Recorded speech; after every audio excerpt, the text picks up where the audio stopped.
नमस्कार।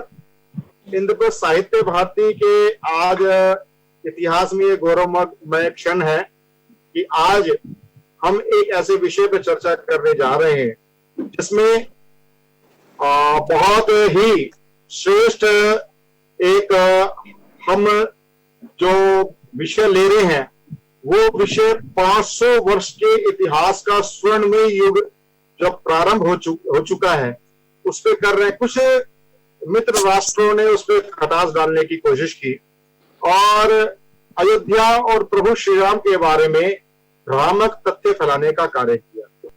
जब हमने भावरूप राम कार्यक्रम हमने एक संगोष्ठी, राष्ट्रीय संगोष्ठी हमने नासिक में की थी, तो हमारे प्रमुख वक्ता डॉक्टर राम अवतार जी थे। वक्ता परिचय तो खैर हमारी डॉक्टर नीलम राठी जी हमारे से महामंत्री देंगी।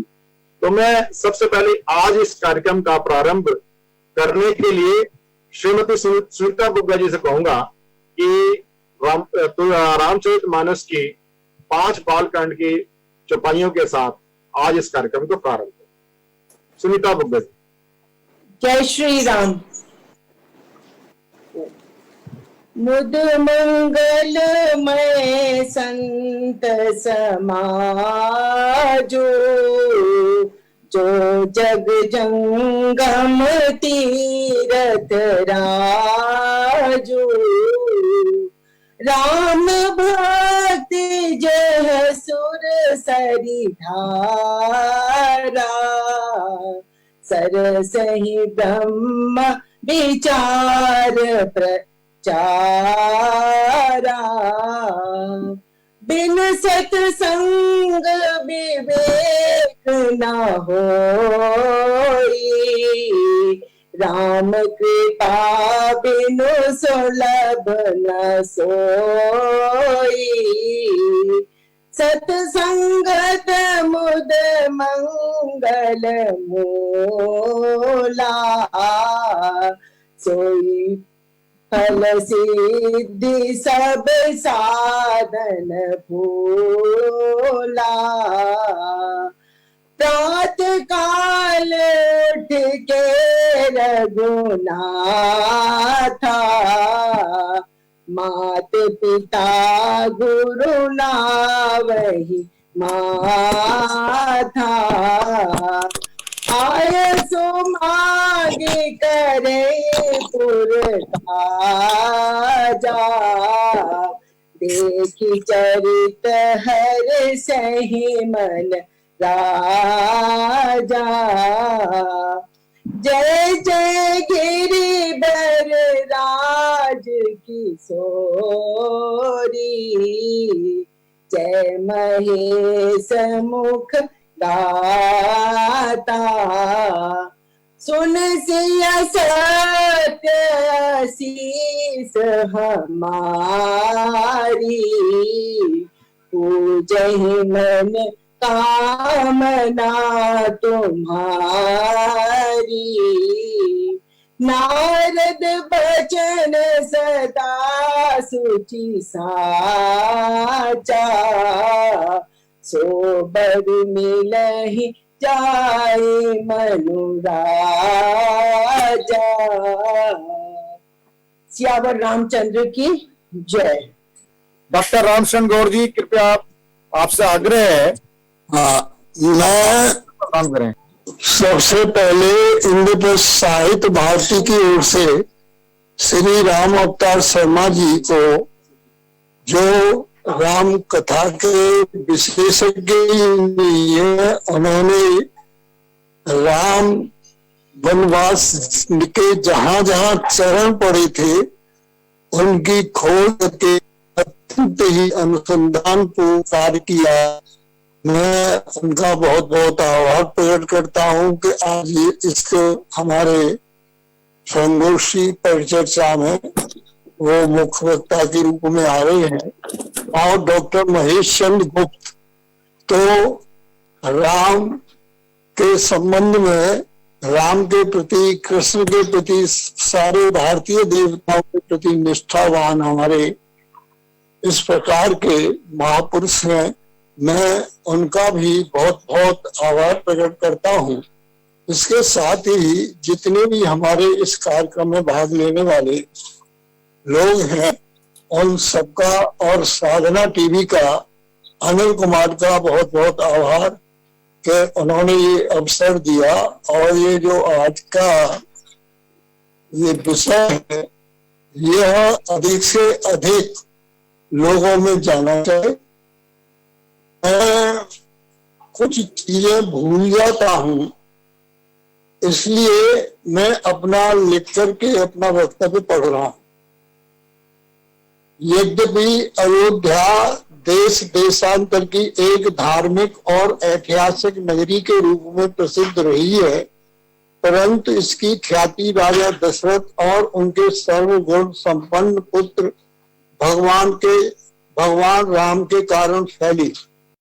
इससे पूर्व वैदिक काल से ही इसका उल्लेख समृद्धि संपन्न नगरी के रूप में मिलता है, जिसका निर्माण देवताओं ने किया। अथर्ववेद द्वितीय खंड में कहा गया है कि देवताओं द्वारा निर्मित अयोध्या में 8 महल, 9 द्वार, लौह निर्मित धन भंडार हैं। यह स्वर्ग के समान समृद्धि से संपन्न है। ये अथर्ववेद में कहा गया है। यही नहीं, सरयू नदी जिसके किनारे अयोध्या बसी है, ऋग्वेद में उसके नाम का उल्लेख सरस्वती और सिंधु नदियों के साथ किया गया है और इससे घृतवत जल देने की कामना की गई है। इसके साथ ही अयोध्या के सूर्यवंशी उन प्रतापी राजाओं को वेदों और पुराणों में उल्लेख मिलता है। उन राजाओं का वेदों और पुराणों में उल्लेख मिलता है जो भारत के इतिहास में प्रसिद्ध रहे हैं तथा जिन्होंने अयोध्या से राज्य किया और अपनी कीर्ति चारों दिशाओं में फैलाई। इनमें मनु, इच्छाकु, पृथु, मानधाता, त्रशंकु, हरिश्चंद्र, हरित, सगर, असमंजस, अंशुमान, दिलीप, भगीरथ, नाभाग, अम्बरीश, कलमास्पाद, दीर्घवायु, रघु और दशरथ, रामचंद्र, कुश, नल, ऋतु, वरुण, बृहदबल आदि का नाम उल्लेखनीय है। श्री राम के बाद में अयोध्या के अनेक शासक हुए। प्राकारांत से यह मनु द्वारा बसाई गई कौशल देश की राजधानी रही। यद्यपि प्राचीन काल में अयोध्या कौशल राज्य की राजधानी थी, परंतु उस समय अयोध्या की ख्याति वाल्मीकि ने रामायण लिखकर फैला दी तथा अयोध्या के प्रति भक्ति भाव, सम्मान, श्रद्धा का भाव वाल्मीकि रामायण के बाद विश्व के प्रत्येक देश में फैला और राम कथा को आधार बनाकर भारत के प्रदेशों में ही नहीं, विश्व के लगभग प्रत्येक देश में ग्रंथ लिखे गए और अनुवाद हुए। अयोध्या का नाम जिसे सत्य जीत न सके, मुगल काल तक सर्वदा सार्थक रहा। जैसा कि महर्षि वाल्मीकि ने वर्णन किया है, अयोध्या की लंबाई 12 योजन अर्थात 48 कोस, चौड़ाई 3 योजन अर्थात 12 कोस थी तथा 2 योजन इसकी खाई से यह अयोध्या सुरक्षित थी। वाल्मीकि ने आगे अयोध्या नगरी को दुर्ग गंभीर परीक्षा कहा है। उसे टीकाकार रामानुजाचार्य ने अगाध जल से भरी खाई कहा है। जल दुर्गेण गंभीरा अगाथा परीक्षा यश्याम। अयोध्या पुरी के चारों ओर अनेक प्रकार के सतघनी समूहत तोप आदि अनेक यंत्र रखे हों। वाल्मीकि रामायण के अतिरिक्त भारत के संस्कृत के कवियों ने भी अयोध्या की समृद्धि वैभव का वर्णन किया है। कालिदास जब चंद्रगुप्त विक्रमादित्य के साथ गए तो उस समय अयोध्या काफी उजड़ चुकी थी। उसके पूर्व समृद्ध वैभव का वर्णन करते हुए उन्होंने अयोध्या की दुर्दशा का अपने प्रसिद्ध ग्रंथ रघुवंश के 16वें सर्ग में वर्णन किया है। इसके साथ ही संस्कृत के अन्य कवि कुमारदास ने अपनी रचना जानकी हरण में अयोध्या की समृद्धि का वर्णन किया है। अयोध्या पूरी क्षत्रियों के तेज और समृद्धि से संपन्न एक दिव्य नगरी है। इसे देखकर ऐसा प्रतीत होता है कि यह भीड़ के भार से पृथ्वी पर उतरी थी।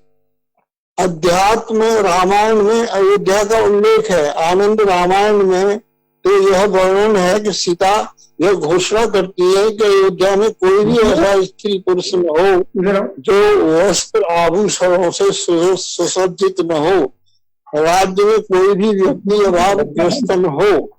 इसके साथ ही महारामायण, लोमस रामायण, रामायण में रचित प्रतिमा नाटक, भगवती कृत उत्तर रामचरित, मुरारी कवि कृति, राघव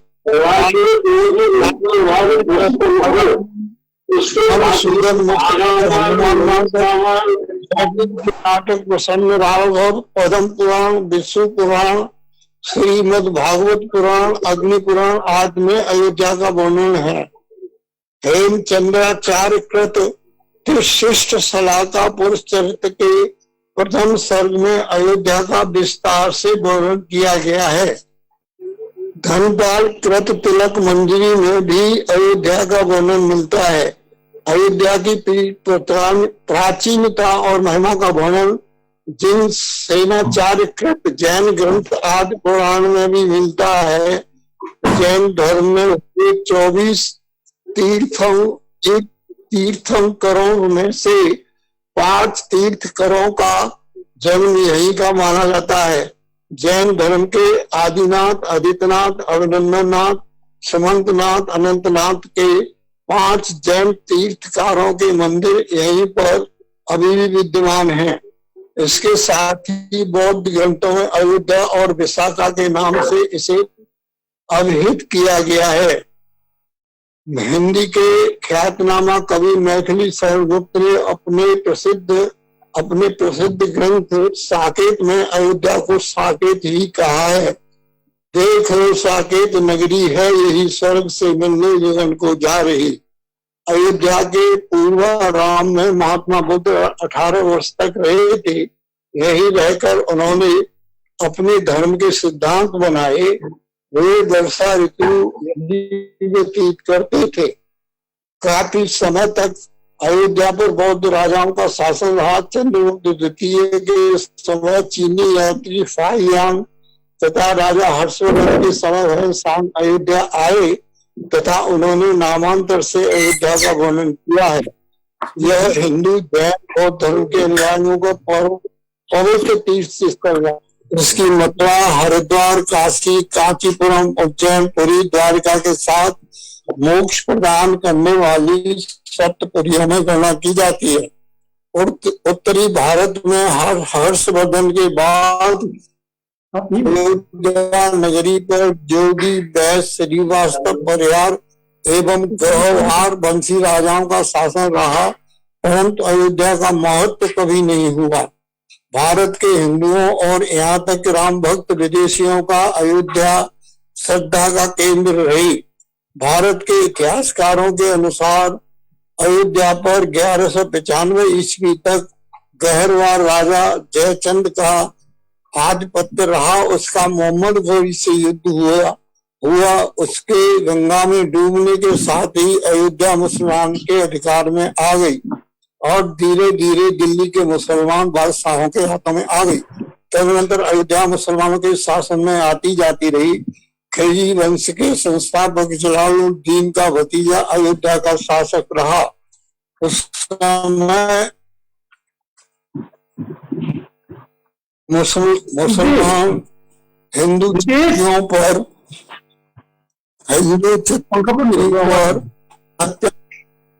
अत्याचार किए, जिसके श्याम देश चले गए।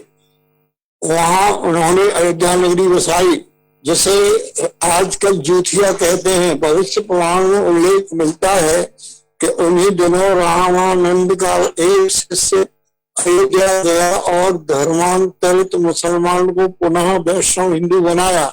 उन्हें तुलसी माला पहनाकर राम नाम का जाप करने की दीक्षा दी।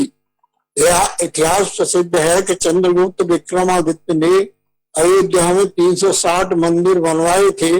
उनमें से एक राम के जन्म स्थान पर मंदिर शेष रह गया था। मुगल बादशाह बाबर ने सन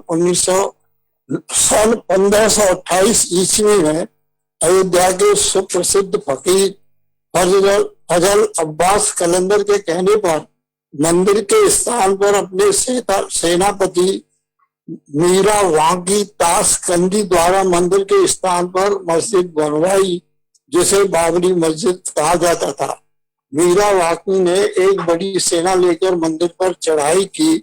17 दिनों तक हिंदू मीरा वांकी की सेना से लड़ते रहे और अंत में पराजित हो गए और उसने मंदिर को तोड़कर उसकी ही निर्माण सामग्री से मस्जिद बनवाई।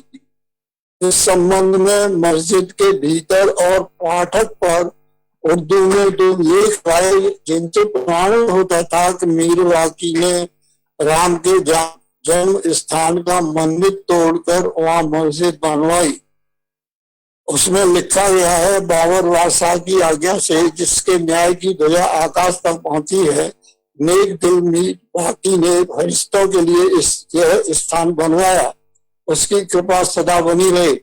बोध खैर वाकी से टुकड़ों से इसी इमारत का बनने का वर्ष 735 हिजरी भी निकल आता है। अब भूमि पर लगभग वर्ष बाद न्यायालय के निर्णय और आदेश पर अयोध्या में श्री राम का भव्य मंदिर बन रहा है। यद्यपि अयोध्या में हिंदू, जैन, बौद्ध धर्म दर्शनीय स्थल जो अवशेष मात्र रह गए हैं, लेकिन इस समय तो जैन मंदिरों के अतिरिक्त यह विश्व के हिंदुओं का प्रसिद्ध तीर्थ स्थल है। यहाँ श्री राम के अतिरिक्त भगवान भूतहरि, विष्णुहरि, चक्रहरि, पुष्पहरि, चंद्रहरि, बिल्वहरि के रूप में श्री राम का प्राकट्य हुआ। ऐसी मान्यता है कि इनको आज सप्तहरि के नाम से स्मरण किया जाता है। श्री राम के मंदिर के अतिरिक्त अयोध्या के अनेक स्थान भारत के हिंदुओं के तीर्थ स्थल हैं जो अयोध्या में विद्यमान हैं। उनमें रामकोट, हनुमानगढ़ी, कनक भवन, नागेश्वर नाथ मंदिर, राम की जन्मभूमि होने के कारण अयोध्या विश्व की एक ऐसी विरासत है जिसके लिए भारत ही नहीं विश्व श्रद्धान्वित है और नतमस्तक है। धन्यवाद। जय सिया राम। रोम रोम में समाये श्री राम को हृदय में बसाकर श्रद्धा भाव से दर्शन कीजिए इन दुर्लभ चित्रों का। यूं तो समस्त ब्रह्मांड में विराजमान है श्री राम, मगर त्रेता युग में मानव रूप में जो लीला भूमियां उनके पावन चरणों से पवित्र हुई, उनकी माला श्री राम सांस्कृतिक शोध संस्थान की ओर से विनम्रता पूर्वक श्री राम भक्तों को समर्पित है।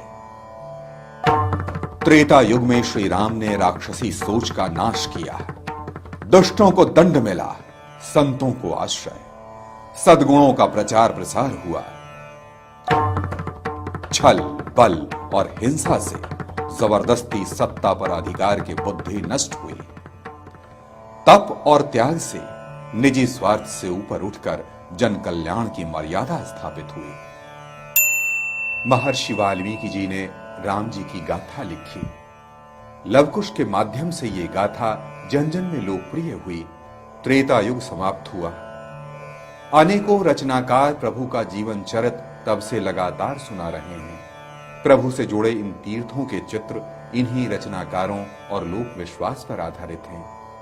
इन तीर्थों का संरक्षण आवश्यक है। ये सुरक्षित रहेंगे तो राम जी की संस्कृति बची रहेगी, आपकी पहचान बनी रहेगी। सभ्यताओं के संघर्ष के इस युग में श्री राम आपको शक्ति दें। राम की पावन स्मृति से जुड़े तीर्थों को बनाए रखने के लिए आपको आगे आना होगा। रोम रोम में समाये श्री राम आपको प्रेरणा दें। भगवान की लीला भूमि से जुड़े पावन तीर्थों का दर्शन बड़े नसीब वालों को होता है। भारत और नेपाल के विभिन्न प्रांतों में, कहीं नगरों में, कहीं जंगलों में ये तीर्थ बिखरे हुए हैं। कहीं बीहड़ वन, सघन जंगल, हिंसक पशु, दुर्जन डाकू, और इन सब के बीच हैं श्री राम के मंदिर। श्रद्धा भाव से इनका दर्शन कीजिए। अपने प्राणों की चिंता किए बिना इन तीर्थों पर शोध कर रहे हैं डॉक्टर राम अवतार। आजीविका के लिए भारत सरकार के आयकर विभाग में कार्यरत रहे। सहायक निदेशक राजभाषा पद से सेवानिवृत्त हुए। इस आजीविका से रोजी रोटी चलती रही, परिवार पलता रहा, मगर मन रमा है श्री राम के पावन चरणों में। धुन लगी रही राम से जुड़े पावन स्थलों को ढूंढने की। चल रहे हैं वर्षों से अनथक। बचपन में राम जी से लौ लगी थी, जवानी में यात्रा का सिलसिला शुरू हुआ, अब भी ये क्रम जारी है। राम जी की दी काया राम जी के कारज में लगी हुई है। मन में बसी है बस एक ही इच्छा, इन स्थानों का संरक्षण हो, इनका विकास हो। राम भक्त भाई और बहनों, जय श्री राम। हम समाज में पाते हैं कि राम जी के रामत्व की बात हम बहुत विस्तार से जानते हैं, कहते हैं, सुनते हैं। लाखों कथावाचक, लेखक, विचारक, चिंतक हमें ज्ञान देते हैं, हमारा ज्ञान वर्धन होता है। लेकिन हमसे एक भूल हुई है, हमने राम जी की लीला भूमि की उपेक्षा की। हम ये तो जानते हैं कि राम जी ऋषियों से मिले, राम जी ने राक्षसों का वध किया, लेकिन ये नहीं जानते कि वो पावन स्थल कहाँ है। वाल्मीकि जी ने, गोस्वामी जी ने भी वो बात बहुत विस्तार से नहीं कही। कारण ये था कि उस समय ये नगर गांव थे ही नहीं, तो बताते कैसे। लेकिन अब उनका शोध हुआ है। बंधुओं, अयोध्या जी से जनकपुर तक और रामेश्वरम तक कुल 290 स्थलों की खोज हुई है और इसमें 40 वर्ष लगे हैं। लेकिन ये भी जानकर हमें दुख हुआ, ये स्थल धीरे धीरे लुप्त होते जा रहे हैं। अनेकों स्थल लुप्त हो गए होंगे, ऐसा हमारा अनुभव कहता है। ये हमारी सांस्कृतिक धरोहर हमारी आगामी पीढ़ी के लिए बहुत आवश्यक है, इसलिए इसको बचाना हमारा न केवल आवश्यकता है, हमारा धर्म है और हमें ये करना ही पड़ेगा, नहीं तो हमारी आगामी पीढ़ी संस्कारहीन हो जाएगी। इसके कारण हम अपनी जड़ों से जुड़े हैं। बंधुओं, इन स्थलों को सुरक्षित रखने के लिए जैसे आप ये देख रहे हैं, ऐसे अनेक कार्यक्रम हमारे हैं। हम लोग सब जगह भगवान के मार्ग का मानचित्र लगा चुके हैं, भगवान राम के चरण चिन्ह स्थापित कर चुके हैं। अब मार्गदर्शक चिन्ह लगाए जा रहे हैं। अधिकांश स्थलों का जीर्णोद्धार हो गया है, सब जगह पूजन आरंभ हो गया है। अब इन पर एक सब जगह शिलालेख लगाने का, भगवान राम का एक अंतर्राष्ट्रीय श्री राम संग्रहालय स्थापना का, ऐसी अनेक हमारी योजनाएं हैं। लेकिन ये समाज के सहयोग से ही पूरी होंगी। ट्रस्ट अपनी ओर से बहुत प्रयास कर रहा है, लेकिन मित्रों हमारी भी एक सीमा है। बहुत बड़ा इसमें संसाधन चाहिए। जब तक समाज, राम भक्त लोग, राष्ट्रभक्त लोग इसमें आगे नहीं आएंगे, तब तक सफलता की संभावना कम बनती। इसलिए हम सबको इन स्थलों की सुरक्षा के लिए आगे आना चाहिए। लेकिन इनको समझने के लिए ये कार्यक्रम आपके समक्ष है। आप भाव रूप से भगवान राम की दोनों यात्राएं करें। जिस नदी में राम जी ने स्नान किया, पार की, आप भी मानसिक रूप से वहाँ स्नान कीजिए। जिस राक्षस को वध किया, वो राम जी के हाथों वध पाकर वो भी पावन पवित्र हो गया है, उसको भी प्रणाम करें। जिन ऋषियों को राम जी ने प्रणाम किया, आप भी उनको मन ही मन प्रणाम कीजिए। और जहाँ जहाँ श्री सीताराम जी के चरण पड़े, उन स्थलों की पावन माटी को अपने मस्तक पर धारण कीजिए। आप जिस भाव से यात्रा करेंगे, ये देखेंगे ये भावरूपी यात्रा करवा रहे हैं, वही आपको फल मिलेगा। आइए बंधु, इन स्थलों के संरक्षण का संकल्प करके हम लोग भगवान राम की जनकपुर और रामेश्वरम तक की यात्रा पर चलते हैं। आइए, तैयार हो जाइए। ये है अयोध्या, श्री राम की जन्मभूमि। ऋषि विश्वामित्र जी के साथ पिता दशरथ जी के आदेश पर यहीं से श्री राम और लखन जी मुनिवर के यज्ञ की रक्षा के लिए उनके साथ गए थे।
मैं पुनः आप सभी का, अभी आप ये वृत्त चित्र देख रहे थे, बहुत ही अथक साधना के द्वारा ये डॉक्टर राम अवतार जी ने ये वृत्त चित्र का तैयार किया। मनोज जी जो हमारे दिल्ली प्रांत के महामंत्री हैं, ये मेरे साथ संगोष्ठी में नासिक गए थे, हम 2-3 अपने दिल्ली के प्रांत के लोगों के साथ।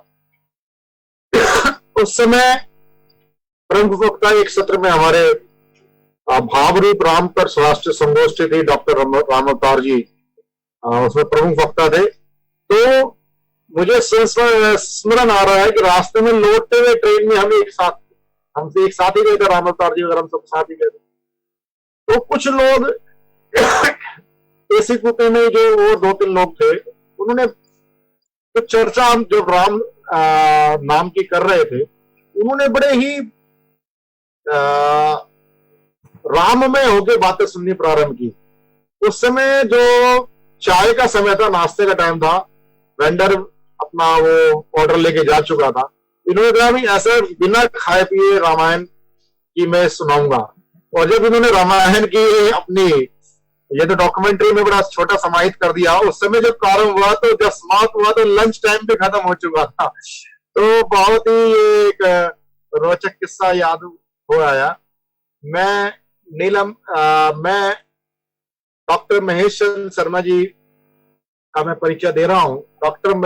डॉक्टर महेश चंद्र गुप्त, हमारा परम सौभाग्य है कि आज हमारे साथ डॉक्टर महेश चंद्र गुप्त से साहित्य परिषद के अधिकतर लोग आज से नहीं कम से कम 20-25 वर्षों से हम एक साथ जुड़ के काम कर रहे हैं। और डॉक्टर महेश चंद्र गुप्त जी, पूर्व में आप गृह मंत्रालय में उच्च अधिकारी के रूप में आप कार्यरत थे। आपने गृह मंत्रालय में किया गया आपका कार्य आज भी अनेक उनके जो अपने स्टाफ के लोग हैं, हम सब लोगों को पता है इतना श्रेष्ठतम उनका कार्य था, उत्कृष्ट कार्य था। इसी के साथ साथ आप सांस्कृतिक गौरव संस्थान कि आप पूर्व में महामंत्री भी रहे, जो उस समय बीपी सिंगल जी भी इसके सांस्कृतिक गौरव संस्थान, अनेक हमारे प्रसिद्ध विद्वान सांस्कृतिक गौरव संस्थान से जुड़े हैं, उस संस्था के आप कार्यकारी अध्यक्ष। अभी पूर्व में आपको केंद्रीय हिंदी संस्थान से भी आप सम्मानित हो चुके हैं। आप बहुत बड़े हिंदी के प्रवर्तक हैं, हिंदी के आप आंदोलनकारी हैं। आपने हिंदी के लिए बहुत आंदोलन किए हैं, आपने बहुत ही हिंदी के लिए आपका समर्पित जीवन रहा है। और अनेक विषयों पर, खासकर जो अपना सांस्कृतिक गौरव संस्थान है, ये सही मायने में संस्कृति का गौरव कैसे शिखर पे विराजे, इसके लिए सांस्कृतिक गौरव संस्थान इनके नेतृत्व में कार्य करती है। मैं बड़े परम आदर के साथ, क्योंकि अनुशासन समय का अच्छा रहेगा, मैं 10 मिनट के लिए वही बहुत ही आदर के साथ डॉक्टर महेश चंद्र गुप्त जी को आमंत्रित करता हूं कि वह आए और आज के विषय पर अपना प्रकाश डालें। डॉक्टर महेश चंद्र गुप्त जी। धन्यवाद डॉक्टर प्रवीण आर्य जी। इस गोष्ठी में जो सम्मिलित महानुभाव हो रहे हैं, उनके साथ साथ मैं जो देश में अनेक नगरों में इस गोष्ठी को देख रहे हैं, इस गोष्ठी की चर्चा को सुन रहे हैं, उन सबका भी अभिनंदन करता हूं, उन सबका भी स्वागत करता हूं। जैसे ही हम अयोध्या नाम का स्मरण करते हैं, उच्चारण करने की बात तो बाद की है, स्मरण करते ही शरीर में एक रोमांच आरंभ हो जाता है। ऐसा प्रतीत होता है कि कहीं हम गोलोक में तो नहीं चले गए। वस्तुतः भगवद गीता के 4th अध्याय का जो प्रथम श्लोक है, उसमें भगवान ने ये कहा है, भगवान श्री कृष्ण ने कहा है कि इमं विवस्वते योगम प्रोक्तवानम अव्ययम विवस्वान मनवे प्राह मनुक्षवाकव्य ब्रवीत। यानी जो भारतीय संस्कृति का मूल है, भगवान श्री कृष्ण ने उसका उल्लेख कर दिया कि मैंने यह कर्मयोग कल्प के आदि में सूर्य के प्रति कहा था, विवस्वान के प्रति कहा था, और सूर्य ने इस योग को अपने अगले भगवान मनु के प्रति कहा था, और भगवान मनु ने यह योग अपने पुत्र इक्ष्वाकु के प्रति कहा, और धीरे धीरे यह योग परंपरा से राजर्षियों याना अब ये नहीं रहा। उसमें उन्होंने जो इक्ष्वाकु का उल्लेख किया, तो वही सूर्य वंश, वही इक्ष्वाकु वंश है जो भगवान श्री राम के वंश कहलाता है। लेकिन बड़ी कमाल की बात है कि इक्ष्वाकु जी के पुत्र थे विकुक्षी, जिनका नाम अयोध्या भी था।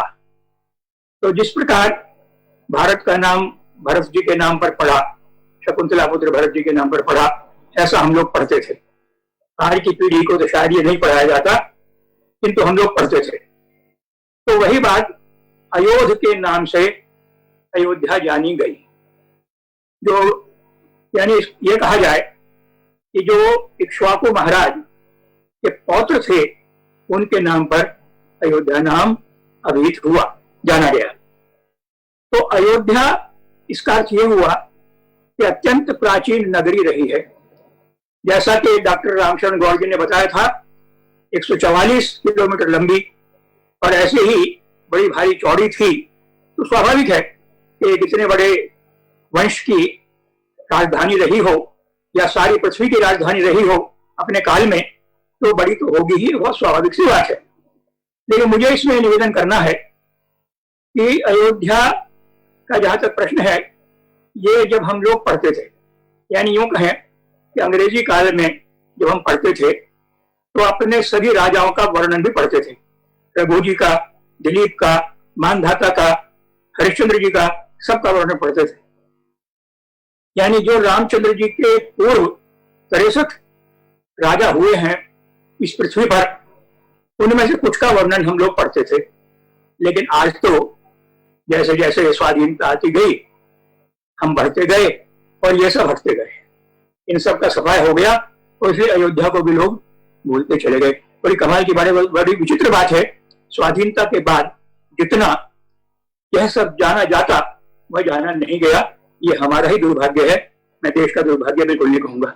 तो अयोध्या इस तरह से इन महान राजाओं की राजधानी रही, भगवान रामचंद्र जी की राजधानी रही, ये सब जानते ही हैं। और भगवान रामचंद्र जी जब सरयू नदी में प्रवेश करके अपने लोक को चले गए, तो वे अयोध्या का शासन अपने पुत्र, बड़े पुत्र कुश को दे गए। ये भी जानने की आवश्यकता है कि लव और कुश में कुश बड़े थे, लव छोटे थे, तो कुश को दे गए। तो लव जी को वहां से अन्यत्र भेज दिया गया, जैसा जानकारी मिलती है मथुरा भेज दिया।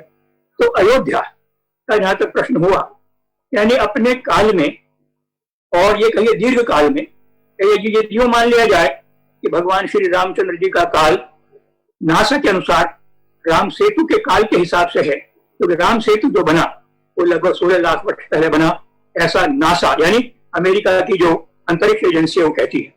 उनके कहने के अनुसार बना लगभग 16 लाख वर्ष पहले। तो रामचंद्र जी 16 लाख वर्ष पहले हुए, तो रामचंद्र जी भी 16 लाख वर्ष पहले हुए, तो अयोध्या 16 लाख वर्ष से बहुत पहले, यानी करोड़ों वर्ष पूर्व, यानी सतयुग से भी कभी पहले, जब कल्प आरंभ हुआ होगा तब इसका निर्माण हुआ होगा, ऐसा हम कल्पना कर सकते हैं। तो आज की जो अयोध्या है वो तो गांव है बहुत छोटा सा, और वो भी हमारे शासकों ने, यानी जो आजादी के बाद के हमारे शासक आए, उन्होंने इसको पूरी कोशिश की काफी गंदी रहे।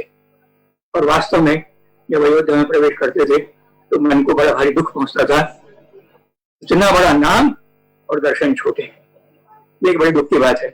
सौभाग्य से हमारे बीच में डॉक्टर रामअवतार शर्मा जी भी हैं, डॉक्टर रामशरण गौड़ जी भी थे, भाई मनोज जी भी हैं, डॉक्टर प्रवीण आर्य जी हैं। आप सभी लोग इस विषय के विद्वान हैं, जानकार हैं। मुझे ये निवेदन करना है कि अयोध्या के ऊपर निरंतर आक्रमण हुए, और उन आक्रमणों में जो मंदिर टूटने के बाद, यानी श्री राम जी का जो मंदिर अयोध्या में था, जो 1528 में तोड़ दिया गया, और वो अभी बताया था डॉक्टर रामशरण गौड़ जी ने किसने तोड़ा, कैसे तोड़ा, मैं उसमें नहीं जाऊंगा। मैं ये कहना चाहूंगा कि अधिकांश लोग ये समझते हैं हमारे देश के और दुनिया के कि मंदिर टूटने के बाद जो भारत का हिंदू समाज है वो सो गया, लेकिन वास्तविकता ये नहीं है। ये हमें जानकारी मिलती है कि उसके लिए अनेक युद्ध हिंदू करते रहे, रुके नहीं, लगातार लड़ते रहे। यानी बड़े आश्चर्य की बात है कि उसी समय से 1528 से ही युद्ध शुरू हो गया। बीटी नरेश मेहताब सिंह जी, उसके बाद हसबर के राजगुरु देवदीन पांडे, हसबर के राजा, हसबर एक नगर है उधर में हमारे उत्तर प्रदेश में, के राजा रणविजय सिंह जी और हसबर की रानी जयराज कुमारी, या इन लोगों ने 1528 से 1530 तक युद्ध किया। और अगर मानो हमें पता नहीं है, हमें तो पता ही नहीं चलता। यानी वास्तव में दुर्भाग्य यह होता है हमारा कि स्वतंत्रता संग्राम के दौरान जब विभाजन शुरू हो गया या विभाजन होने की तैयारी हो गई, तब कितने लोग मरे, उनमें से कितने हिंदू थे, कितने मुसलमान थे, इसका कहीं कोई वर्णन मिलता नहीं। उसी प्रकार इन सारे युद्धों का भी कोई वर्णन नहीं मिलता। हुमायूं के काल में 1530 से 1556 के दौरान साधुओं की सेना, महेशानंद जी महाराज, मेरे नाम के थे महेशानंद, स्त्रियों की सेना लेकर रानी जयराज कुमारी, इन्होंने युद्ध किया। उसके बाद अकबर के काल में युद्ध होते रहे, औरंगजेब के काल में भी कुछ युद्ध हुए, यानी युद्ध होते रहे। और बाद में औरंगजेब के बाद में भी अवध के नवाब सादत अली और उसके बाद नासिरुद्दीन हैदर, वाजिद अली शाह, इन सब के कालों में भी निरंतर युद्ध होते रहे। तो इसका अर्थ ये हुआ कि जो मंदिर तोड़ा गया, जो महाराज विक्रमादित्य जी ने बनाया था, जैसा उल्लेख मिलता है, उस मंदिर को तोड़े जाने के बाद भी हिंदू निरंतर सक्रिय रहे। अंग्रेजों के काल में भी हिंदू सक्रिय रहे, लड़ते रहे, मरते रहे, बलिदान देते रहे। यानी ये नहीं कि हिंदू बलिदानी भी है। तो ये जो परंपरा रही है अयोध्या के संबंध में, ये वास्तव में लोमहर्षक है। पृथ्वी तल पर अनेक नगर ऐसे रहते हैं जिनका नाम निरंतर लिया जा सकता है, जिनका नाम स्मरणीय रहता है।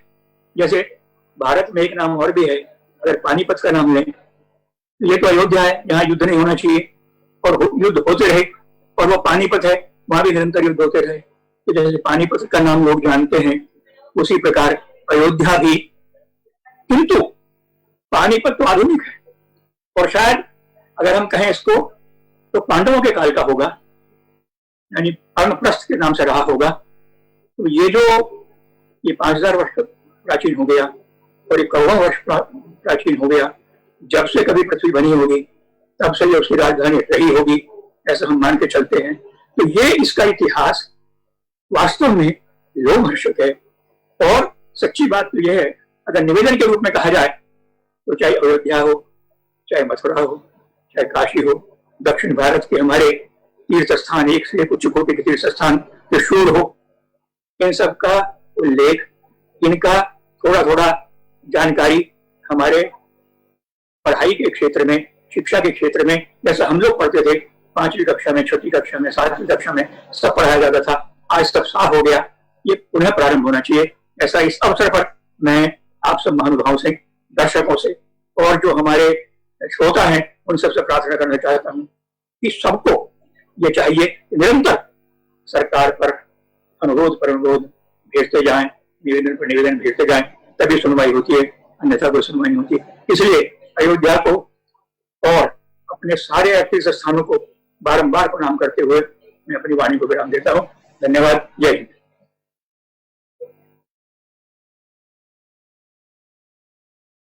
बहुत बहुत आभार डॉक्टर साहब, आपने सही मायने में एक वक्ता का सबसे पहला जो एक जिसको बोलते हैं जिल्द और आवरण, वो होता है समय का अनुशासन, सीमित अपने समय में अपनी बात को रख करके विराम देना। ये अगर कोई सीखे तो महेश जी से सीखे। महेश जी ने गागर में सागर भरते हुए अपना विषय रखा। और अब मैं डॉक्टर नीलम राठी जो हमारी संयुक्त महामंत्री हैं, मैं उनसे आग्रह करूंगा कि वह हमारे आज के प्रमुख वक्ता का परिचय दें। डॉक्टर नीलम राठी। डॉक्टर साहब आपका धन्यवाद। नमस्कार। सिया राम में सब जग जानी, करूं प्रणाम में जोरी रूपानी। नमस्कार सभी को। डॉक्टर राम अवतार शर्मा जी जो कि आज के हमारे मुख्य वक्ता हैं, आपको महेश गुप्त जी को, गौड़ साहब को और सभी को प्रणाम करते हुए मैं डॉक्टर राम अवतार शर्मा जी का परिचय आप सबके समक्ष रखना चाहती हूँ। हालांकि डॉक्टर राम अवतार शर्मा जी किसी परिचय के मोहताज नहीं है। डॉक्टर राम अवतार शर्मा जी रामचंद्र जी के वन गमन स्थलों को एक सूत्र में पिरोने वाले एक अद्भुत शोधकर्ता है। आप भारत सरकार के आयकर विभाग के वरिष्ठ अधिकारी पद से अवकाश प्राप्त हैं। पिछले 48 वर्षों से आपने लगातार राम जी के तीर्थों पर खोज की है।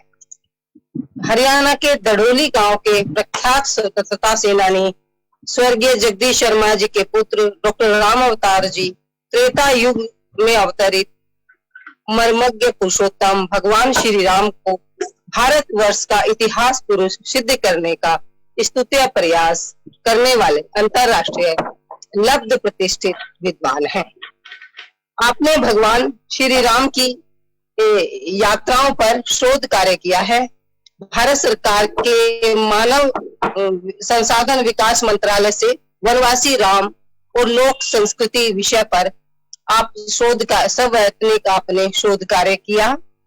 जब आपको इस विषय का शोध कार्य के लिए परमिशन मिल गई, तब आपने अनेक ग्रंथों में आप इन स्थलों को ढूंढने लगे, विद्वानों से मिलने लगे, राम कथा मर्मज्ञ संतों महात्माओं के दर्शन करने लगे। हर विद्वान के पास अपने सिद्धांत और अपने निष्कर्ष थे। जहां तक वामपंथी इतिहासकारों का है, उनके षड्यंत्र से जो भारतीय इतिहास दूषित किया गया, आप उन स्वार्थ पूर्ति को भी देख रहे थे। आप उन काल खंडों में वामपंथी इतिहासकारों ने जो भ्रम फैलाया, उसका भी डटकर विरोध कर रहे थे और सत्य तथ्यों के प्रचार प्रसार के लिए राम अवतार शर्मा जी सदैव अग्रणी रहे। दूसरी ओर संतों के पास अपनी अपनी कथाएं थी, लेकिन कोई भी यह बताने को तैयार नहीं था कि अयोध्या से जब प्रभु राम वन के लिए निकले तो कहां कहां होकर रामेश्वर तक पहुंचे। दरअसल अयोध्या से रामेश्वरम तक फैले राम जी के वनगमन स्थलों को एक जन्म में कोई अकेला व्यक्ति बिना राम जी की कृपा से देख भी नहीं सकता।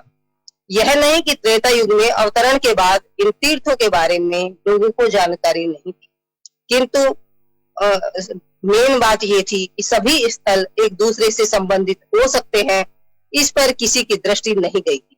इन्हें एक सूत्र में पिरोने की आवश्यकता किसी को अभी तक महसूस भी नहीं हुई थी। राम अवतार जी इसीलिए एक अद्भुत शोधकर्ता है कि उन्होंने एक ऐसा काम किया जो इस बात की पुष्टि करता है कि श्री राम वास्तव में हमारे इतिहास पुरुष हैं। राम परम ब्रह्म परमेश्वर हैं, लेकिन त्रेता युग में मानव देह लेकर अवतरित हुए और लोक कल्याण के लिए उन्होंने जो योगदान अपनी पीढ़ी को दिया, उसके बाद पीढ़ी के लिए साक्षात नरदेह में नारायण के अवतार के रूप में पूजित हुए।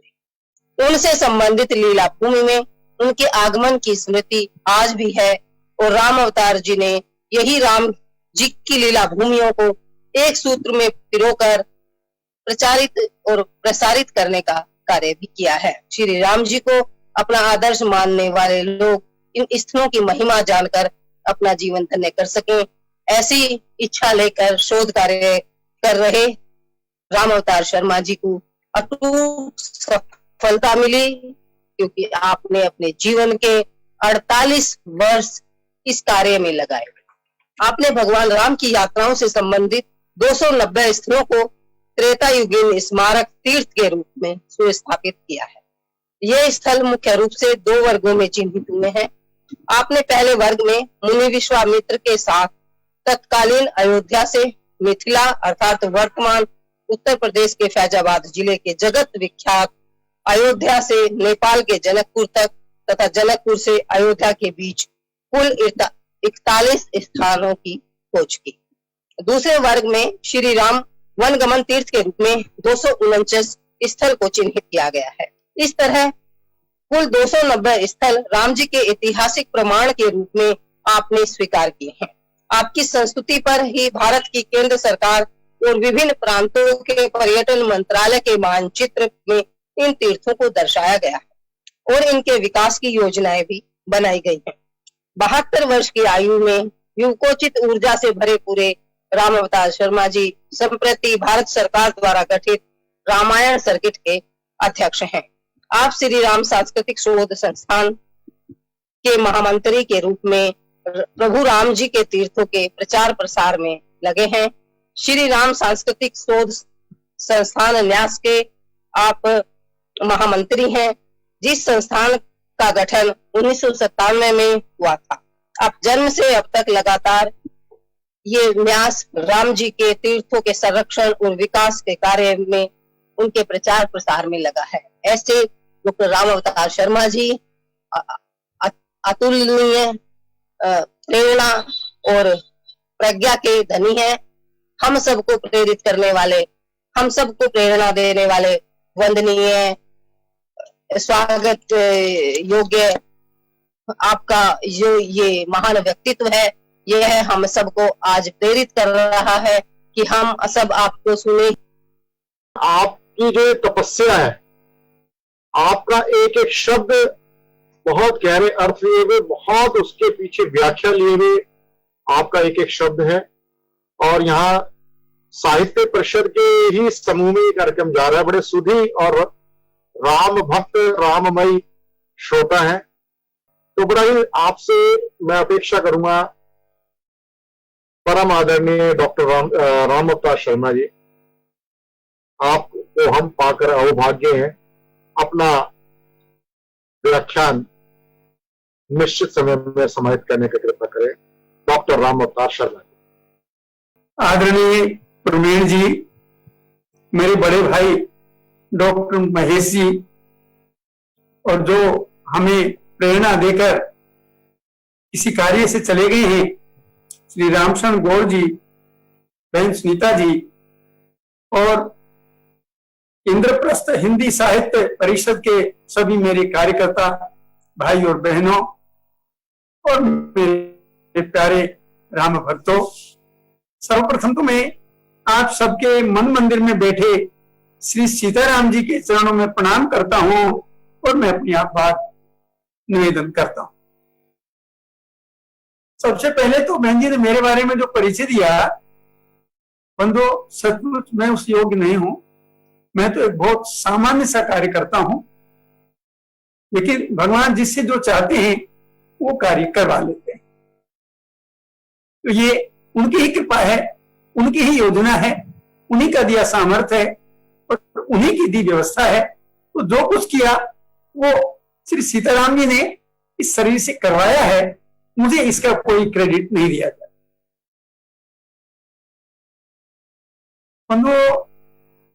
श्री राम तो हमारे रोम रोम में रमे।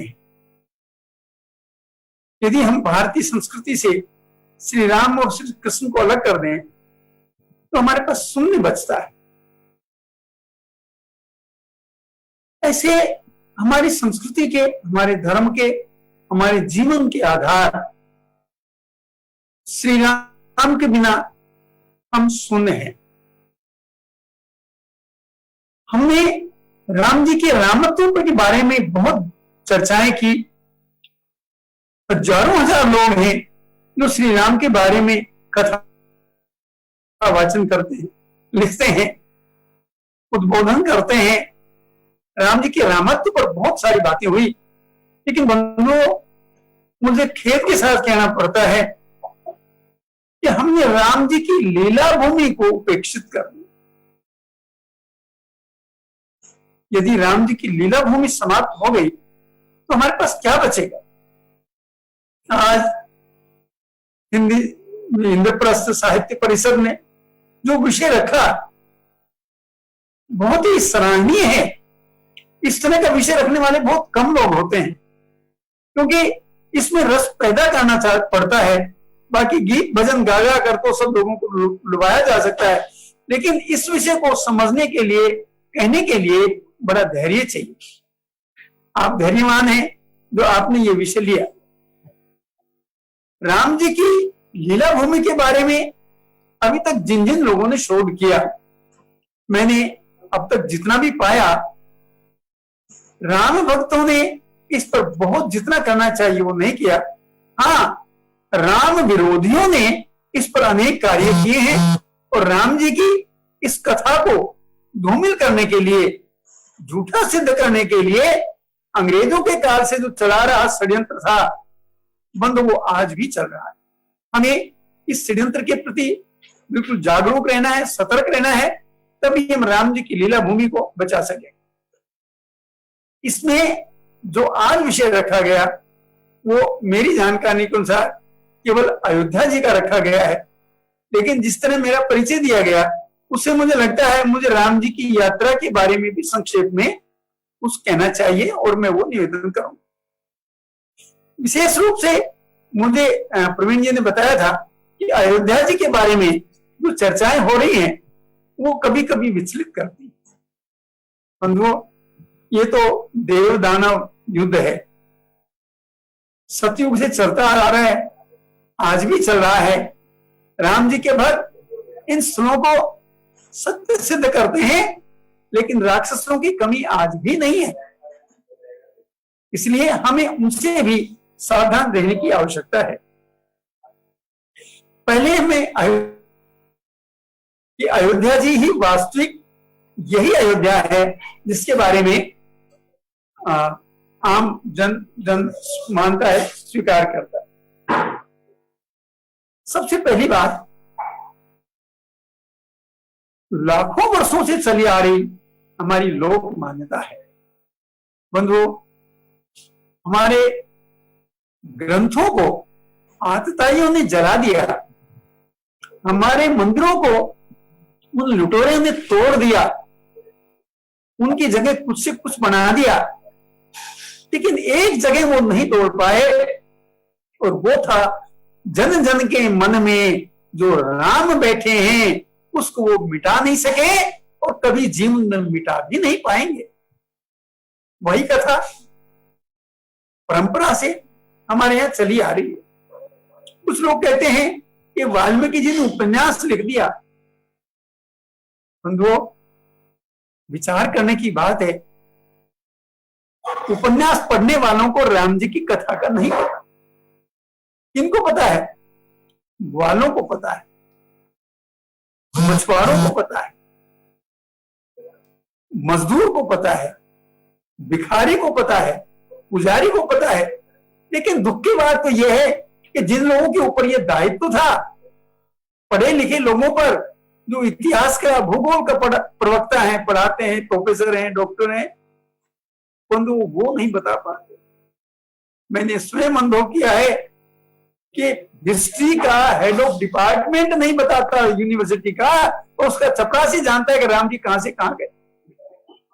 ये जो राम जी को झूठा सिद्ध करने का प्रयास है, परंतु मैं केवल एक उदाहरण देता हूं। उड़ीसा में बंडा नाम की जाति है, एकदम वनवासी है, आज भी वो शिकार करके और जंगली फल मूल पर जीवित हैं। आपको जानकर आश्चर्य होगा, वो माताएं बहनें आज भी नग्न रहती हैं, वस्त्र धारण नहीं करती। उनके पास राम की कथा है। उन बेचारों ने टेलीविजन कभी सुना नहीं, अखबार कभी देखा नहीं, रेडियो के बारे में चर्चा नहीं। उनके पास राम जी कहां से आ गए? वो राम जी को ठाकुर कहते हैं और सीता माँ को ठकुराइन कहते हैं। सीता माँ की पाली हुई मछलियों की वो आज भी रक्षा करते हैं, और राम के विरुद्ध, सीता जी के विरुद्ध यदि कोई एक शब्द भी बोल दे तो बंधुओं उसकी खैर नहीं, वो जान से मार देते। ऐसे हैं मेरे राम, ऐसे हैं मां सीता। तो इनको झूठा सिद्ध करने की प्रयास अनेक लोगों ने किया, लेकिन कोई सफल ना हुआ, ना आगे हो पाएगा। अब बात अयोध्या की आती है। हमारे पास क्या प्रमाण है कि यही अयोध्या जो सरयू जी के किनारे है, इसके बारे में हम क्या क्या प्रमाण ले सकते हैं? हम मित्रों एक एक करके उन बिंदुओं पर विचार करेंगे। पर अगर आप लोग जो नोट करना चाहें, कागज पेन से तो नोट भी कर सकते हैं, क्योंकि हमारे अनेक विरोधी आएंगे, वो बताएंगे। तो मैं प्रमाण सहित किसी अयोध्या को अयोध्या सिद्ध करता हूं और हमें ये स्मरण में रहे। पहली बात तो ये कि ये किसी एक ग्रंथ की बात नहीं है, ये तो प्रत्येक व्यक्ति के मन में जो हमारा ग्रंथ बैठा है उसमें यह अयोध्या है। अब तो भारत के सर्वोच्च न्यायालय ने भी ये सिद्ध कर दिया, स्वीकार कर लिया कि श्री राम यही है और यही वास्तविक अयोध्या है। इसमें अनेक प्राचीन स्थल हैं बंधुओं। किसी के नकली बनाए से नहीं बनते। मैं एक बात और निवेदन कर दूं, दिल्ली में जनकपुरी भी है, अयोध्या भी है, चित्रकूट भी है। अगर कल को कोई दिल्ली वाला ये दावा करने लगे कि वास्तविक अयोध्या दिल्ली में है, तो बंधुओं ये मूर्खता ही होगी। इसी तरह की अनेक लोग मूर्खताएं कर रहे हैं और केवल विवाद पैदा करने के लिए ये बातें करते हैं। मुझे जानकर उस व्यक्ति की बुद्धि पर तरस आया, हंसी आई। वो कौन? हमारे मित्र देश नेपाल के प्रधानमंत्री श्रीमान ओपी शर्मा ओली जी। कहते हैं कि अयोध्या तो नेपाल में है, राम तो नेपाली थे। अरे भले आदमी, राम जी तो मिथिला के दामाद हैं, वो नेपाली मिथिलावासी कैसे हो सकते हैं? आप तो हमारे पूज्य हैं, मिथिलावासी प्रत्येक हमारा पूज्य है। वो हमारा मित्र नहीं है, वो हमारा रिश्तेदार है, वो हमारा मामा नाना है। तो इस तरह के जो भ्रम पैदा करने वाले हैं, वो उनके पीछे कोई ना कोई षड्यंत्र है, कोई ना कोई लालच है। इसलिए हमें उनकी चिंता नहीं करनी। अयोध्या यही है जो सरयू जी के किनारे और अयोध्या जिला जहां श्री राम का भव्य मंदिर निर्माण होने जा रहा है। इसमें अनेक प्राचीन स्थल हैं, जैसे हनुमानगढ़ी है। ये वो स्थल है जहां हनुमान जी बैठकर अयोध्या जी का शासन देखते थे। छोटी देवकाली है, बड़ी देवकाली है, महाराज कुश द्वारा स्थापित नागेश्वर नाथ जी का मंदिर है। वो सारी चीजें तो हैं, फिर नए नए उपद्रव पैदा क्यों किए जा रहे हैं? ये बात अपनी समझ से तो बाहर है। एक और बड़ी अद्भुत बात, रामायण में जो घटनाएं घटित हुई, वाल्मीकि जी ने 7 या 8 स्थलों पर उस स्थलों का वर्णन दिया है। वो विज्ञान की दृष्टि से बहन सरोज बाला जी ने, जो इनकम टैक्स में सीबीडीटी के मेंबर रही हैं, उन्होंने उसका शोध किया है। अमेरिका से एक गोल्डन सॉफ्टवेयर मंगाया और उससे शोध किया।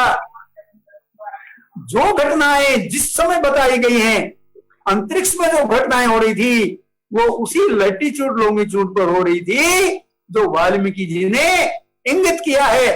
वो सारी घटनाएं, उनकी दिशाएं, उनकी दूरियां, सारी चीजें सिद्ध होती हैं। तो जब विज्ञान भी मानता है कि यही कोई है, तो फिर विवाद की गुंजाइश कहां रह जाती है?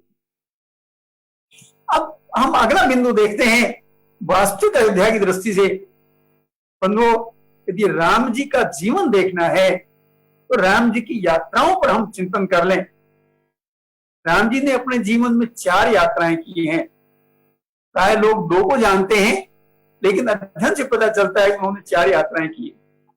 पहली यात्रा, जब वो विद्यार्थी थे तो गुरु वशिष्ठ जी ने उनको यात्राएं करवाई, क्योंकि उनको तो चक्रवर्ती सम्राट बनना था।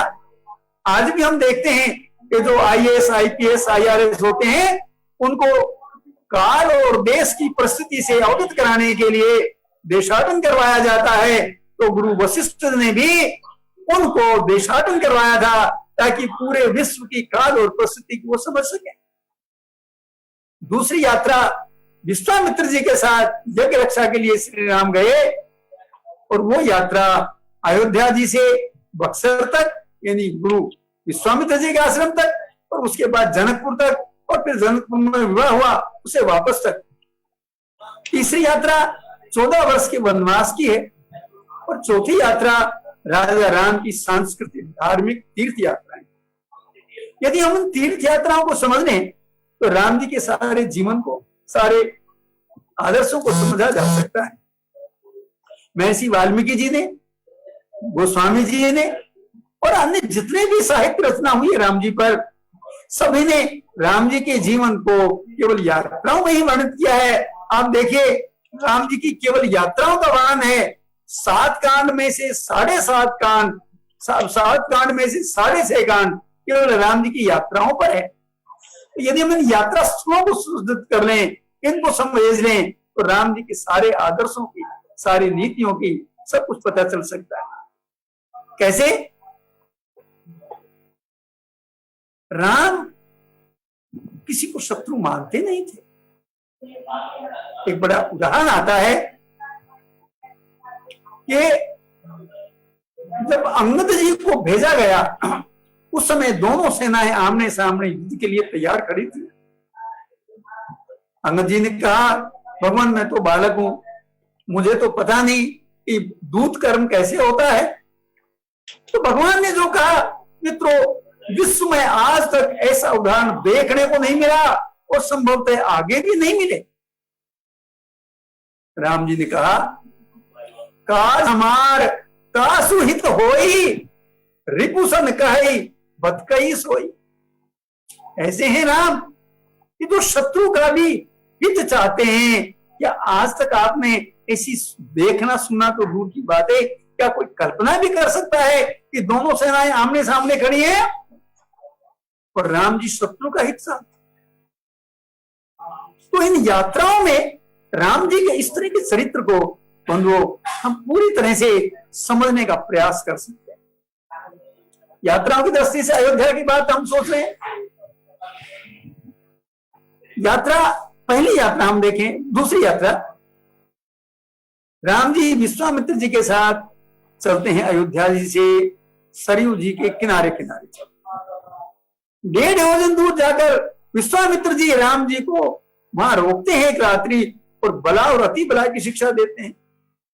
बंधुओं आज भी यदि हम वर्तमान अयोध्या से सरयू जी के किनारे किनारे चले तो लगभग 20 किलोमीटर आगे चलकर श्रृंगी ऋषि का आश्रम मिलता है, जहां विश्वामित्र जी ने राम जी को बला और अति बला की शिक्षा दी थी।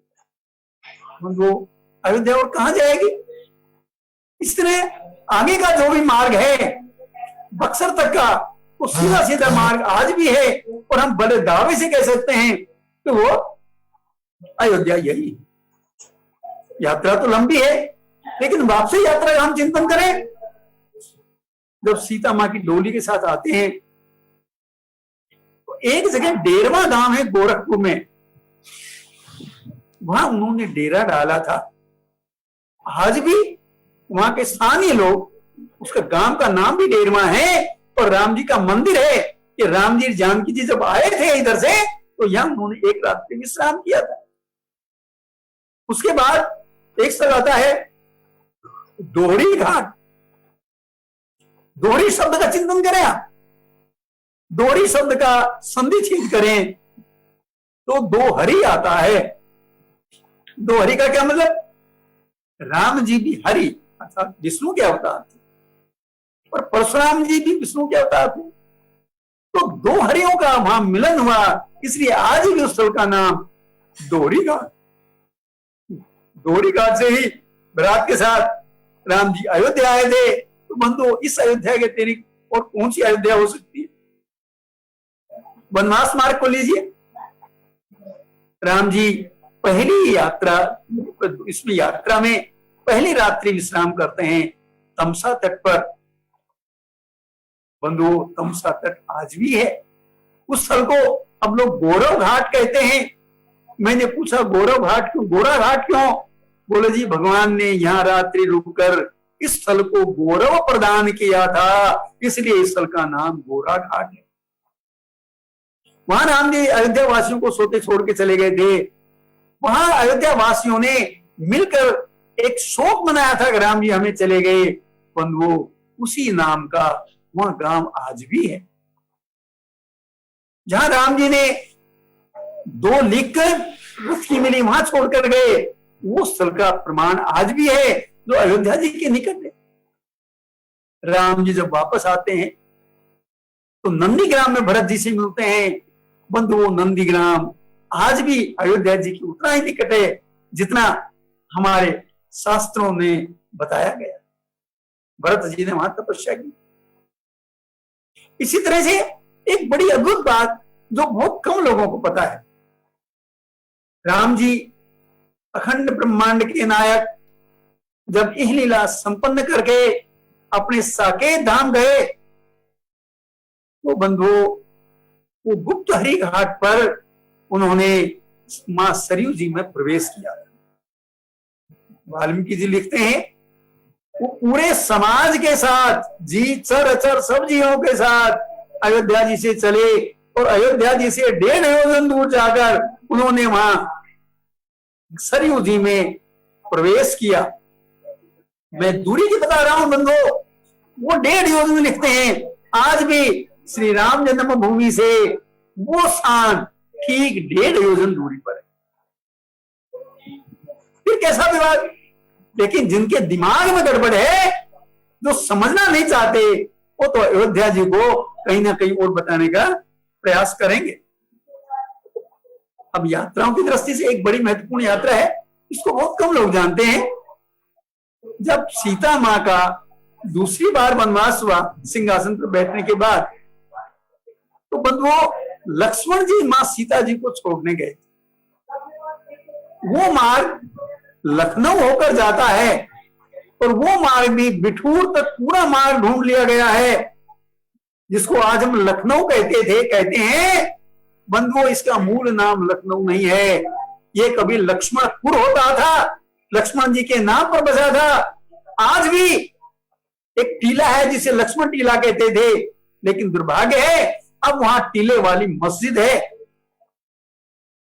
लेकिन वो टीले पे लक्ष्मण जी का मंदिर, भगवान शिव का मंदिर आज भी है, जिस भी अवस्था में है, जीर्ण शीर्ण है, लेकिन उसी के नाम पे लक्ष्मणपुर था, जो आज हम लखनऊ के नाम से पुकारा। दिशाएं और दूरियों की दृष्टि से वाल्मीकि जी लिखते हैं, अयोध्या से चलने के बाद उन्होंने दक्षिण दिशा की ओर प्रस्थान किया। जितनी दूरियां दी गई हैं, चित्रकूट की दूरी है, प्रयागराज की दूरी है, श्रृंगवेरपुर की दूरी है, सारी दूरियां आज भी उतनी की उतनी है। बंधुओं मैं दावे से कहता हूं कि अयोध्या यही है, यही है, यही है। और प्रमाण देखिए, राम जी ने जब अयोध्या जी से प्रस्थान किया वन के लिए, तो वाल्मीकि जी ने जितनी नदियां बताई हैं बंधुओं, उतनी ही दूरी पर उसी दिशा में वो सारी नदियां आज भी हैं। पहली रात्रि तमसा तट पर, दूसरी उन्होंने वेलसुरती नदी पार की। मित्रों भाषा विज्ञान की दृष्टि से देखिए, वेलसुरती का नाम अब विसुई हो गया, क्योंकि आम आदमी वेलसुरती बोलने में कठिनाई महसूस करता है, इसलिए वेलसुरती से विसुई हो गया। अगली नदी गोमती पार की, वो गोमती माँ आज भी है जहां से उन्होंने पार की, वहां आज भी सीता कुंड है वाल्मीकि आश्रम में। उसके बाद उन्होंने संधिका नदी पार की मित्रों, उसका नाम सही है, और आज भी देवघाट के नाम से वो स्थान है। वहां भरत जी ने भगवान शिव का मंदिर बनाया था, इसलिए वो देवघाट के नाम से आज भी प्रसिद्ध है। उसके बाद उन्होंने सकरनी नदी पार की, उसके बाद बालूकिनी नदी पार की, बालूकिनी को आज लोग बकुला ही कहते हैं। उसके बाद वो गंगा जी पार करते हैं, गंगा मां वही है, और श्रृंगवेरपुर के राजा गु से मिलते हैं। श्रृंगवेरपुर का नाम आज सिंगरौर हो गया। इस तरह वहां से गंगा पार करके भगवान राम प्रयागराज पहुंचते हैं, और प्रयाग से ठीक 10 कोस की दूरी पर चित्रकूट है, जो भारद्वाज जी ने उनको बताया। बंधु सारी दूरी, सारी दिशाएं यही अयोध्या सिद्ध करती हैं। तो ये पता नहीं कहां से विद्वान पैदा हो गए जो अयोध्या को कहीं से कहीं ले जाते हैं। जैसे मैंने पहले कहा, मैं चित्रकूट नाम की बस्ती में दिल्ली में रहता हूं, कल को मैं कहने लगूं कि राम जी यही तो इतने दिन तक रहे थे, तो सिवाय मूर्खता की क्या है, लेकिन करते हैं, हमें उनकी मूर्खता भी सब बर्दाश्त करनी पड़ेगी। इसके बाद हम देखते हैं कि अनेक प्रकार के प्राचीन हमें प्रमाण मिलते हैं। हमारे शास्त्र में लिखा है, ना केवल शास्त्र में लिखा है, प्रत्यक्ष मिलता है। जब अयोध्या लुप्त हो गई तो महाराजा विक्रमादित्य ने अयोध्या की खोज करी, और बंधु जगह जगह उन्होंने स्तंभ लगाए थे। आज भी विक्रमादित्य जी के लगाए हुए स्तंभ आज भी हमें मिलते हैं।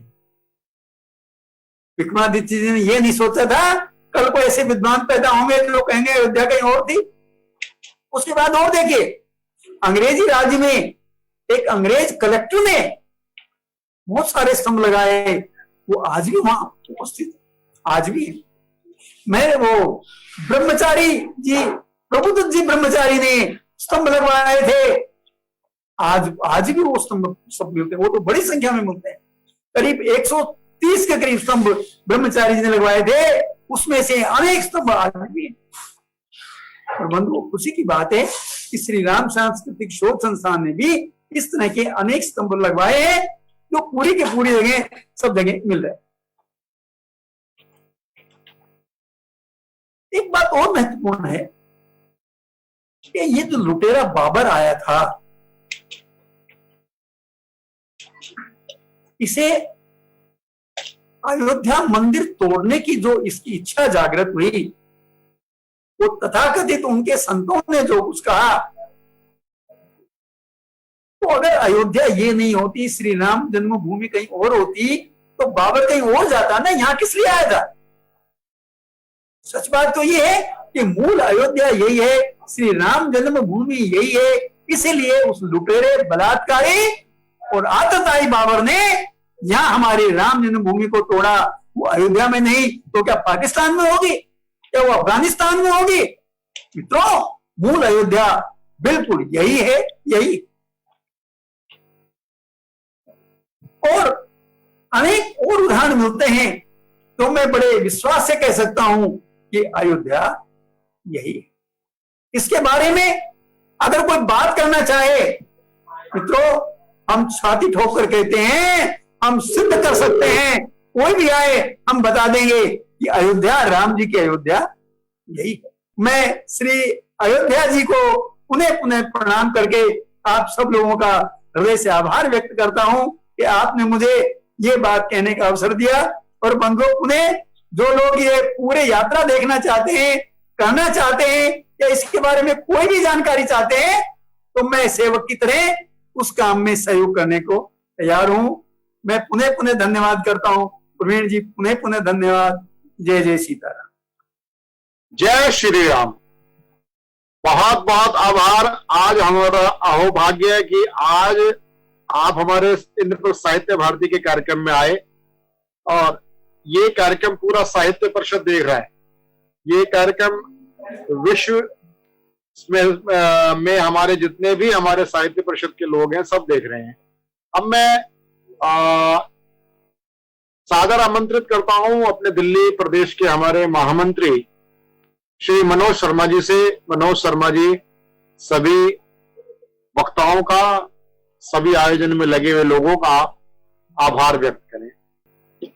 बहुत बहुत धन्यवाद प्रवीण जी, आपके माध्यम से आज बहुत सारी जानकारी मिल रही है। पहले भी मिली थी, एक बार यात्रा में गए थे तो हमें साथ मिला था राम अवतार जी का, तो पूरी ट्रेन में हमारे साथ पूरा यात्रा का वृत्तांत जिन्होंने हमें दिखाया था। तो आज इंद्रप्रस्थ साहित्य भारती द्वारा ये जो कार्यक्रम किया गया, इसके सूत्रधार प्रवीण आर्य जी हैं और हमारे अध्यक्ष रामशरण गौड़ जी हैं। तो आज का जो विषय था, भारत के इतिहास एवं साहित्य में प्रभु श्री राम की अयोध्या, उसके बारे में जाना। आज हमें जाने ये भी जानकारी हुई कि श्री राम जी ने 4 यात्राएं की थी। 2 के बारे में तो हम जानते थे, जो रामलीला में भी देखते थे, लेकिन 4 के बारे में जाने। बहुत बहुत धन्यवाद है। तो हमारे प्रमुख वक्ता, मैं डॉक्टर राम अवतार शर्मा जी का जो प्रमुख है श्री राम सांस्कृतिक शोध संस्थान न्यास के, उनका मैं धन्यवाद करता हूँ। और डॉक्टर महेश चंद्र गुप्त जी ने भी जो बताया कि इसको दोबारा से पढ़ाई में लागू किया जाए। जब राम मंदिर बन गया है तो आज के युवाओं को मालूम भी नहीं है, तो अच्छी तरह से जो 65 पूर्वज हुए उनके, उसके बाद कुछ बने राजा, ये सब जानकारी होनी चाहिए। तो महेश चंद्र गुप्त जी ने भी ये बताया, तो ये भी हम सरकार से निवेदन करेंगे कि होना चाहिए। अध्यक्षता रामशरण गौड़ जी ने की है और बहुत सुंदर संचालन किया श्री प्रवीण आर्य जी ने। और डॉक्टर नीलम राठी जी हमारी संयुक्त महामंत्री है, उन्होंने परिचय दिया, बड़ा अच्छी परिचय दिया। और सुनीता बुद्धा जी तो आर्य समाज की हमारी अध्यक्षा है, वो उन्होंने कार्यक्रम की शुरुआत की है।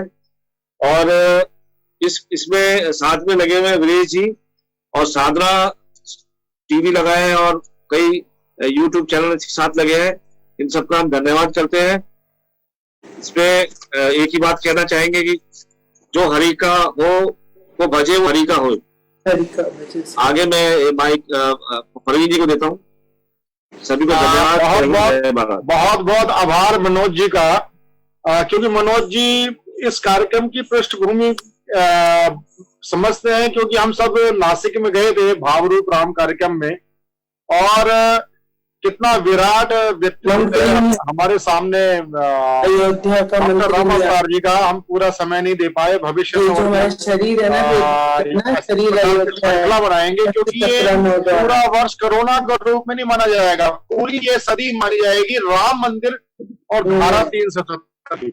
अब मैं आमंत्रित करता हूं कार्यक्रम का हम संपन्न करने जा रहे हैं। सुनीता बुग्गा जी कल्याण मंत्र के साथ आज के कार्यक्रम का समापन करें।